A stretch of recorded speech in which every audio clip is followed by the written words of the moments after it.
discuss or start our next topic, that is the human respiratory system. आपल्या previous क्लासमध्ये previous व्हिडिओमध्ये तुम्ही बघितलं असेल की आपण टाइप ऑफ रेस्पिरेशन, त्यामध्ये आपण वेगवेगळे ऑर्गॅनिझम्स कसे रेस्पायर करतात हा टॉपिक बघितलेला होता. आता आपल्याला बेसिकली आपल्या टॉपिकमध्ये किंवा आपल्याला जी ह्यूमन रेस्पिरेटरी सिस्टीम दिलेली आहे आणि हा टॉपिक यावर्षी आपल्या आपल्या सिलेबसमध्ये ॲड झालेला आहे. सो खूप जास्त चान्सेस आहे की याच्यावरती आपल्याला full weightage higher weightage question येऊ शकतो. ठीक आहे. सो आणि सिस्टीम कितीही डिफिकल्ट असेल तरीही आपण ती व्यवस्थितपणे अगदी सोप्या पद्धतीने ती समजून घेऊ किंवा त्याचा प्रयत्न करू. Okay. So human respiratory system आणि म्हणूनच आपण त्याला सेगमेंट वाईज, जसं आता हे जे आपण डिस्कस करणार आहोत तर स्ट्रक्चर ऑफ रेस्पिरेटरी सिस्टीम, यामध्ये आता जसं आपण म्हणतो की इट्स अ स्ट्रक्चर, हे स्ट्रक्चर आहे रेस्पिरेटरी सिस्टीमचं, ते आपल्याला बघायचं आहे की सिस्टीम म्हटल्यानंतर सिस्टीमचा काय अर्थ असतो की वेगवेगळे ऑर्गॅनिझम्स कम्युनिकेट करतात, वेगवेगळे ऑर्गॅनिझम्स कोऑर्डिनेट मॅनरमध्ये त्यांचं काम करतात. So different organs coordinatedly do their function and that is known as system. So respiratory system, again human respiratory system is the complex respiratory system because the organism is complex. Animals, humans म्हटल्यानंतर humans हा एक complex organism आहे. So यामध्ये असणारी system सुद्धा complex आहे. मग यामध्ये काय आपल्याला बघायचं आहे, सो वेगवेगळे ऑर्गन्स यामध्ये एकमेकांसोबत लिंक आहे आणि जेव्हा आपल्याला माहिती आहे की आपलं फंक्शन खूप सुपरफिशियली, आपण रोज आपलं रेस्पिरेशन सुरू असतं इझिली विदाउट एनी एफर्ट, आपल्याला असं काहीही बाहेरून जाणवत नाही की आतमध्ये काय सुरू आहे. पण जर यापैकी कुठे काही डॅमेज झालं किंवा जर एखादा जरी ऑर्गन इथे नॉन फंक्शनल झाला तर ते किती डिफिकल्ट आहे किंवा त्याचे किती सिव्हिअर इफेक्ट्स आपल्या किंवा ह्युमन बॉडीवरती होऊ शकतात याची आपल्याला आयडिया नाही. So upper respiratory track and lower respiratory track हे दोन लेवल्स मी दिलेले आहे. Human respiratory system divided into 2 parts. आता काय पार्ट्स म्हणजे काय, किंवा पूर्ण सिस्टीम ही कसं काम करते, कसं फंक्शन करत आहे. प्रत्येक सिस्टीमचे आपापले काही वेगवेगळे रूल्स असतात, त्यानुसार ती सिस्टीम आपले काम करत असते. सो या सिस्टीममध्ये अप्पर रेस्पिरेटरी ट्रॅक आणि लोअर रेस्पिरेटरी ट्रॅक असे 2 पार्ट या सिस्टीमचे आपल्याला बघायचे, अभ्यासायचे. त्यामधला पहिला पार्ट बघा, अप्पर रेस्पिरेटरी ट्रॅक म्हणजे जर आपण इमॅजिन केलं तर आपला नोज पासून इथपर्यंतचा जो पार्ट आहे that is the upper respiratory tract. So here nose, external layers or त्याला नोस्ट्रिल असे आपण म्हणतो, nasal chamber and pharynx throat, these are the part of the upper respiratory tract. Which are the part of the respiratory tract or the upper respiratory track?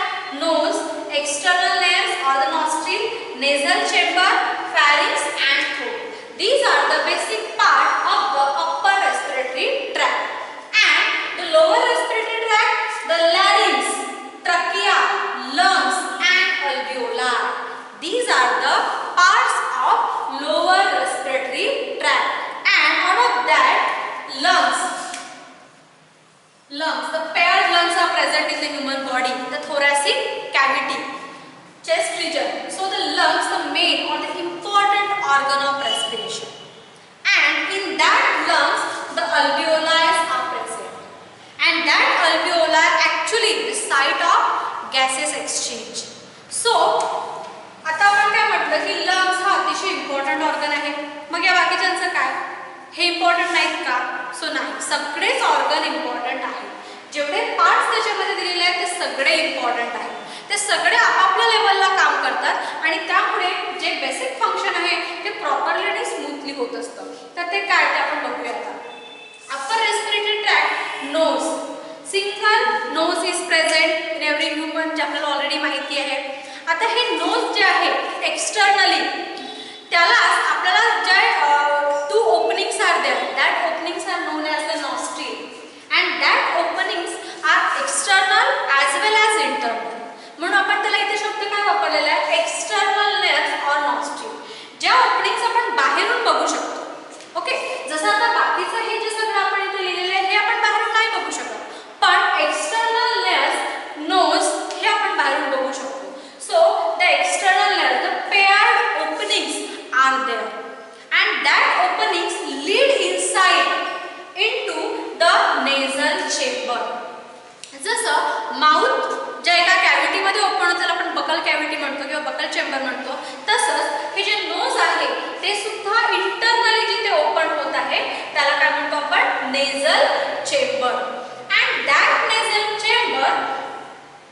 again have different parts, the vestibular part, the respiratory part and the olfactory part. आणि हे सगळं अगदी घाबरू नका, हे सगळं आपण figure मध्ये सुद्धा डिस्कस करणार आहोत कुठे काय प्रेझेंट आहे. सो आता आपल्याला फक्त याची आउटलाईन किंवा हे बघायचं आहे की कोणते पार्ट कुठे प्रेझेंट आहे. Then nasal chamber lead into the pharynx. Nasal chamber ज्या, आता फॅरिंग्स म्हणजे काही स्पेसिफिक असं स्ट्रक्चर नाहीये. Pharynx is a funnel like part or again you can say that just passage. तो एक पॅसेज आहे, त्याला फॅरिंग्स म्हणतो आणि खूप इम्पॉर्टंट आहे डायजेस्टिव्ह सिस्टीम मध्ये सुद्धा आणि रेस्पिरेटरी सिस्टीम मध्ये. कॉमन पॅसेज आहे दोन्ही सिस्टीमसाठी. ओके, सो फॅरिंग्स अगेन बघा इथे फॅरिंग्सला आपण इथे 3 मी ॲरो केलेले आहे. ते काय आहे ते आपण इकडे बघणार आहोतच. So pharynx, nasopharynx, then laryngopharynx and last one oropharynx. Okay, मग आता हे काय आहे आणि फार कठीण नाही, आपल्याला इझिली लक्षात ठेवता येईल. ठीक आहे. So pharynx, the nasal chamber lead into the sudden passage that is known as pharynx. The pharynx again divided into 3 different parts, nasopharynx, laryngopharynx and oropharynx. And the last part again that is the initiation of the lower respiratory tract, throat. So एक basically आपण intermediate form म्हणू की तिथनं आता आपली lower respiratory system start होणार आहे. Okay, then in the lower respiratory system again certain parts are there. So lower respiratory system start from the larynx. It means that pharynx lead or open into the larynx. Larynx is again known as sound box. Sound box because the voice is generated from the larynx. जेव्हा आपल्यामध्ये एक जे एक्झलेशन होतं तेव्हा या structure मध्ये आपण बघणार आहोत जे व्होकल कॉर्ड्स असतात त्यांच्यामध्ये एक व्हायब्रेशन क्रिएट होतं आणि म्हणून साऊंड जनरेट होतो. So that's why larynx is again known as the sound box. Then trachea. Trachea again very important part of the respiratory system. That trachea after near about 10 to 12 centimeter is there. So that trachea again bifurcated into 2 parts and enter inside the lung, the left lung and the right lung. So that all हे सगळं आपल्याला त्या याच्यामध्ये properly बघायचं आहे काय कुठे. आणि लंग्स मध्ये जे बायफर्गेशन आहे त्या बायफर्गेशन मध्ये मग जे ओव्ह्युलर किंवा जे सॅक लाईक स्ट्रक्चर प्रेझेंट आहे ज्याला आपण अल्व्हिओलाय असं म्हणतो. And alveoli is actually the site of gases exchange. म्हणजे जे स्पेसिफिकली पूर्ण आपल्या सिस्टीममध्ये कार्बन डायऑक्साईड आणि ऑक्सिजन यांचं जे एक्सचेंज होत असतं ते एक्सचेंज या अल्व्हिओलायमध्ये होत असतं आणि ते आपल्याला मेकॅनिझममध्ये बघायचं आहे. So now start here. If we discuss about the upper respiratory tract, that is start from this region, that is the nose. So nose, and these are external nares or the nostril. याला आपण nostril. Okay. Then this region or this part is known as the palate. That is the uppermost part of our mouth region. So that is the palate. And this in between these 2 regions, this whole region is known as the nasal chamber. या पूर्ण region ला आपण काय म्हणतो? Nasal chamber. So this nasal chamber is again divided into different parts: vestibular part, respiratory part and olfactory part. So the nasal chamber, आता आपण म्हटलं की हा जो एक इंटरनल हा जो पॅसेज दिसतोय त्याला आपण नेझल चेंबर म्हणतो. मग याचे स्पेसिफिकली पार्ट म्हणजे काय?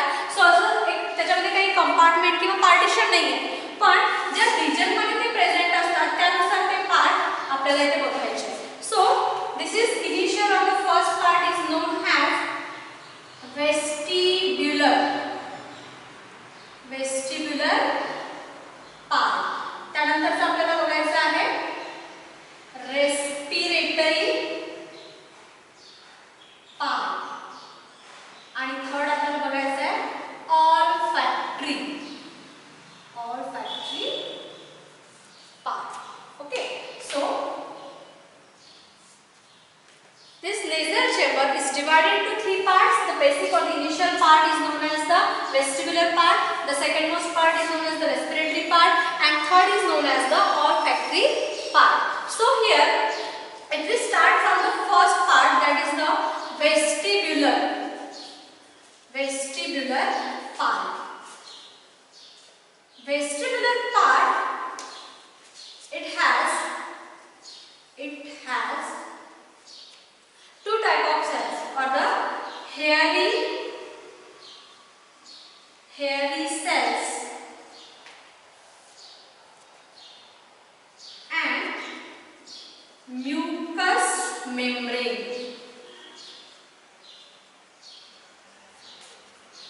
So the vestibular part has particular cells are there, hairy cells are there, and mucous membrane is there. So what is the function of this? So here the function of vestibular part,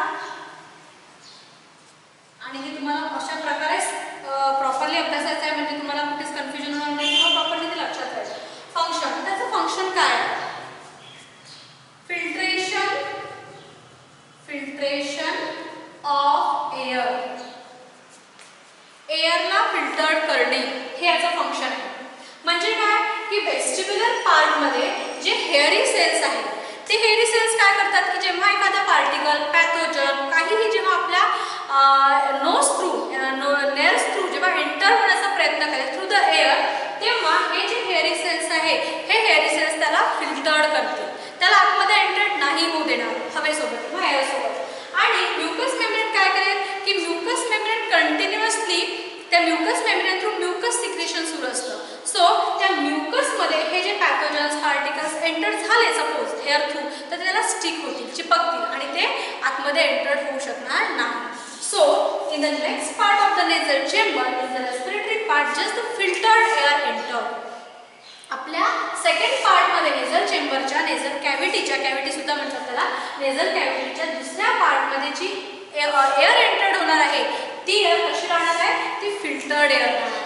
So, the basic main function of the respiratory part is to filter the air. Second part, that is the respiratory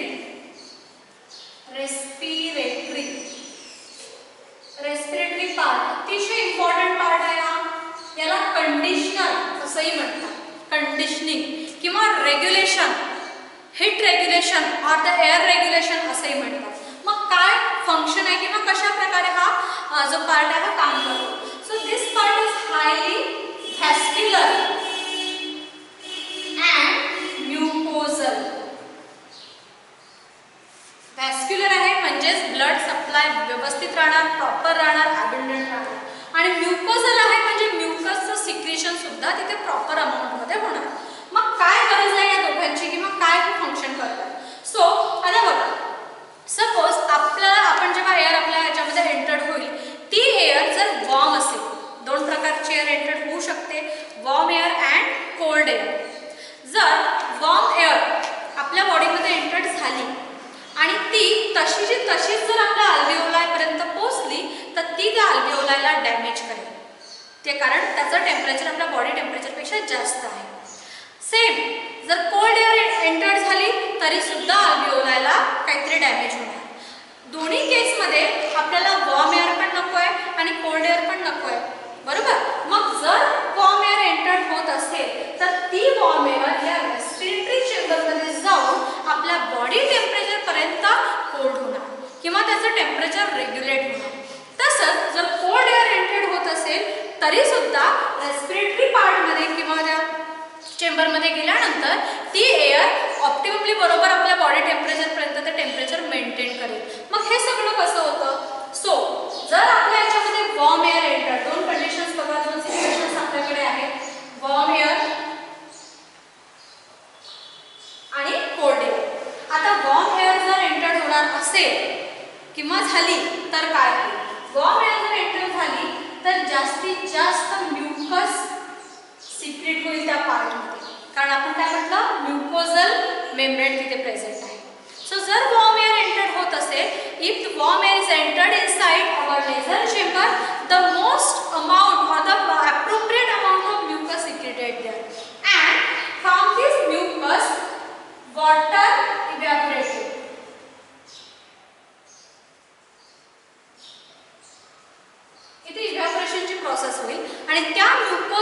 मधलं किंवा त्या secretion मधून water evaporate होतं. आता बघा, जर आपल्याला evaporation process पाहिजे किंवा इव्हॅपोरेशन जर करायचं आहे तर हीटची गरज असते. मग ही जी लेटेंट हीट आहे किंवा ही जी हीट आहे ही हीट कुठून मिळणार? So heat taken from warm air. या म्युकोजल सिक्रेशनला म्हणजे बघा काय होतं मेकॅनिझम, जर वॉर्म एअर एंटर झाली तर ते त्या चेंबरमध्ये गेल्यानंतर तिथे खूप जास्त प्रमाणामध्ये म्युकस सिक्रेट होईल आणि ते म्युकस त्या म्युकसमधून वॉटर इव्हॅपोरेट होईल आणि त्या इव्हॅपोरेशनसाठी लागणारी जी हीट आहे ती हीट दुसरीकडून कुठूनच येत नाही आहे, ती हीट त्या वॉर्म एअरमधनंच ते सगळं इंटेक करत आहे नॅचरली. आणि ऑब्व्हियसली मग त्या वॉर्म एअरमधली जर हीट तिथनं निघून गेली किंवा इथे यूज झाली तर काय होणार, त्याचं टेम्परेचर ऑब्व्हियसली कमी होणार आणि ती जी वॉर्म एअर आहे ती आपल्या बॉडी टेम्परेचर प्रमाणे किंवा त्यानुसार टेम्परेचर रेग्युलेट करते. दुसरा कन्सेप्ट आपला आहे कोल्ड एअर. कोल्ड एअर जर एंटर झाली तर काय होणार? कोल्ड एअर जेव्हा आपल्या नेझल चेंबरमध्ये एंटर होईल तेव्हा तिथे मॅक्सिमम जास्तीत जास्त प्रमाणामध्ये ब्लड सप्लाय होईल किंवा जो ब्लडचा सप्लाय आहे तो तिथे इन्क्रीज होईल. सो increase blood supply आणि ब्लड सप्लाय इन्क्रीज झाल्यामुळे काय करेल, ते ब्लड काय करेल, हीटला रेडिएट करेल म्हणजे हीट जनरेट करेल आणि त्या कोल्ड एअरमध्ये ती हीट एंटर होईल आणि अशा प्रकारे ती जी कोल्ड एअर आहे ती एअर आपल्या बॉडी टेम्परेचर प्रमाणे अगेन मेंटेन होईल. So this is very important part or the chamber respiratory part. जर आपण कंडिशनिंग म्हणून त्याला कंडिशनिंग असे म्हणतात, conditioning. So air conditioning. So काय करतो तो व्हॅस्क्युलर आणि म्युकोजल मेम्ब्रेन्स त्याच्यामध्ये प्रेझेंट आहे आणि त्यामुळे कशाही प्रकारची एअर जर एंटर होत असेल, कशाही म्हणजे वॉर्म किंवा कोल्ड, तरी सुद्धा ती एअर आपल्या बॉडी टेम्परेचरनुसार मेंटेन करण्याचं काम या चेंबर्स आहे. कशा प्रकारे मेंटेन करतो तो, जर वॉर्म एअर एंटर झाली तर म्युकस जास्तीत जास्त प्रमाणामध्ये सिक्रेट होईल आणि त्या म्युकसमधनं वॉटर इव्हॅपोरेट होईल. वॉटरला इव्हॅपोरेशनसाठी लागणारी हीट या वॉर्म एअरमधनं घेतलं जाईल आणि ती वॉर्म एअर थंड होईल किंवा आपल्या बॉडी टेम्परेचर रेडी होईल. कोल्ड एअर जर एंटर झाली तर काय होईल, जशी कोल्ड एअर एंटर होईल या चेंबरपर्यंत ब्लड सप्लाय इन्क्रीज होईल आणि त्या ब्लड सप्लायमधनं हीट रेडिएट होईल, जनरेट होईल आणि ती त्या कोल्ड एअरमध्ये एंटर होईल and again the cold air become normal up to the normal body temperature. आणि अशा प्रकारे ज्यानुसार आपल्याला एअर पाहिजे आहे, त्या सिस्टीमला पाहिजे आहे त्यानुसार ती त्याला रेग्युलेट करेल. So the main important function of the respiratory part is the regulation of air. त्या एअरला रेग्युलेट करणे हे असं खूप इम्पॉर्टंट काम आहे. आणि आपला थर्ड त्यातला पार्ट आहे olfactory. Olfactory. So olfactory basically आपल्याला नोज म्हटल्यानंतर हेच एक फंक्शन सगळ्यांना माहिती असतं. नोज म्हटल्यानंतर काय, स्मेल, सेन्स ऑफ स्मेल, हेच आपल्याला माहिती आहे किंवा हेच आपल्याला माहिती आहे, पण त्यासोबतच हे खूप इम्पॉर्टंट फंक्शन त्याचे आहे. फक्त ऑल्फॅक्टरी एवढंच नाही आहे. So the sense of smell. मग यासाठी या पर्टिक्युलर चेंबरमध्ये ऑल्फॅक्टरी पार्टमध्ये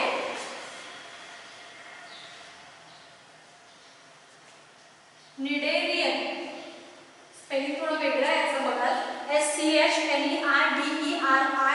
निडेरियन. प्रोनाउन्सिएशनमध्ये आपल्याला हे काही येत नाही आहे पण स्पेलिंगमध्ये आहे SCHNERDERIAN, cnidarian membrane. Cnidarian membrane is present to detect smell. Okay. So the olfactory chamber, olfactory part is the last part of the nasal chamber. That part having the specific membrane. That membrane is known as the Cnidarian membrane. And what is the function of Cnidarian membrane? That Cnidarian membrane has a special cells to detect the smell from external environment. So this is all about the nasal chamber or the nasal part. Then that nasal part after that इथपर्यंत बघा, हे जे आपण आणि हे असं काही specific structure नाही आहे, फक्त पार्ट आहे म्हणून तुम्हाला समजण्यासाठी तसं केलेलं आहे की हा पार्ट आहे याला वेस्टिब्युलर पार्ट म्हणतात, मिडल पार्ट आहे त्याला रेस्पिरेटरी पार्ट म्हणतात आणि लास्ट पार्ट आहे त्याला ऑल्फॅक्टरी पार्ट असं म्हणतात. हा जो इथला आपला पोर्शन आहे फनेल शेप पोर्शन, आधी सांगितलं की फॅरिंक्स हे काही स्ट्रक्चर नाही, हा फक्त एक पॅसेज आहे, एक जागा आहे, स्पेस आहे. मग ती स्पेस जसं आपण म्हटलं की इथे हे नेझल चेंबर काय होत आहे, ओपन होत आहे किंवा नेझल चेंबर इथे एंड होत आहे आणि हे नेझल चेंबर इथपर्यंत अशा प्रकारचं आपण तिथे बघूया. सो हे नेझल चेंबर इथे ज्या रिजन मध्ये ओपन होत आहे इथून आपण फॅरिंक्सचा पार्ट बघू. So this is known as, या पार्टला आपण लिहूया इथे नेझो फॅरिंक्स. ओके, ते आता या रिजन मध्ये ते दोन ट्यूब्स प्रेझेंट करतात. हे आपल्याला नंतरच्या याच्यामध्ये डिटेलमध्ये बघायचं आहे. लॅरिंग्स आपल्याला डिस्कस करायचं, त्यामध्ये हे आणखी येणार. सो ह्या ज्या दोन ट्यूब्स आहेत याची इनिशियल म्हणजे आपल्याला इथनं आपण जे जाणू शकतो जी ट्यूब ती आहे, कुठली ट्यूब आहे ही, याला म्हणतो आपण ट्रकिया. ट्रकिया, ट्रकियाला दुसरं नाव काय आहे, wind pipe. Okay, and just back to the windpipe, the other tube is there and that is known as esophagus. Okay, esophagus. Esophagus ला आपण काय म्हणतो, फूड पाईप. ठीक आहे. सो जी एंडेरियर किंवा या फ्रंट एंडला आहे त्याला आपण म्हणू ट्रकिया आणि त्याच्या बॅक साइडला जी आहे ती esophagus, फूड पाईप. आणि आता ऑब्वियसली ट्यूब्स आहे, so openings are also there. So the opening of trachea is known as glottis. ठीक आहे. आणि ही जी ओपनिंग आहे याला आपण म्हणूया gullet. Okay, the opening of the trachea is known as the glottis and the opening of the food pipe is known as the gullet. So आता हे जे फॅरिंक्स आहे, हे फॅरिंक्स बेसिकली हे जे नेझल चेंबर जिथे एंड होत आहे आणि जिथनं फॅरिंक्स स्टार्ट होत आहे त्याला आपण म्हणतो नेझोफॅरिंक्स. हे फॅरिंक्स जेव्हा पुढे इथे लॅरिंक्स मध्ये ओपन होतं, हा ही जी ट्यूब्स आहे किंवा हा जो इथला सेक्शन आहे त्याला लॅरिंक्स असं म्हणतात, जो आपण पुढे बघणार आहोत. सो त्या पार्टला बेसिकली हा इथे जो ओपन होणार या पार्टला, ते मी लेबल करत नाही, नेक्स्ट फिगरमध्ये आपण ते लेबल करू, नाहीतर ते तुम्हाला खूप कन्फ्यूज होणार होते. ओके, सो इथला हा जो पार्ट आहे याला म्हणतो आपण लॅरिंगोफॅरिंक्स, जे मी इथे लिहिलेलं आहे लॅरिंगोफॅरिंक्स. आणि जो फॅरिंक्सचा पार्ट इथे इसोफेगस मध्ये किंवा इथे ओपन होत आहे त्याला आपण म्हणतो ओरोफॅरिंक्स.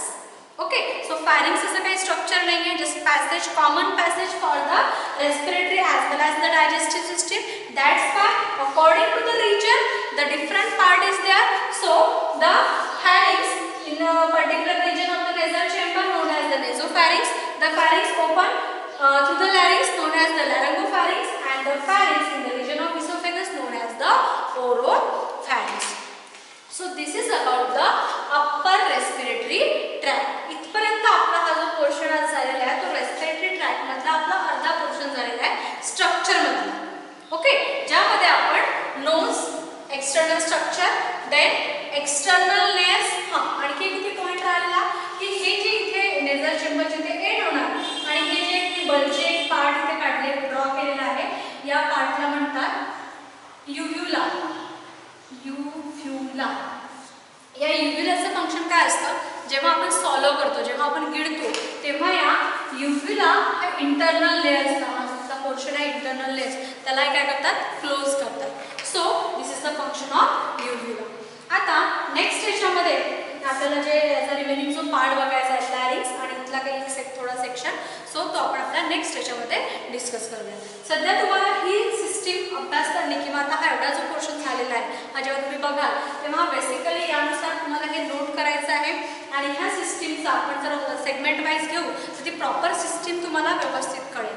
सो इथपर्यंत स्ट्रक्चर कंप्लीट झालेलं नाही आहे, हा फक्त अर्ध स्ट्रक्चर आहे ज्यामध्ये आपण अप्पर रेस्पिरेटरी सिस्टीम डिस्कस केलेलं आहे. आता नेक्स्ट पार्टमध्ये आपल्याला लोअर रेस्पिरेटरी ट्रॅक्ट बघायचं आहे ज्यामध्ये लॅरिंक्स, ट्रकिया, लंग्स अँड अल्व्हेओला हे स्ट्रक्चर्स आपण डिस्कस करणार आहोत.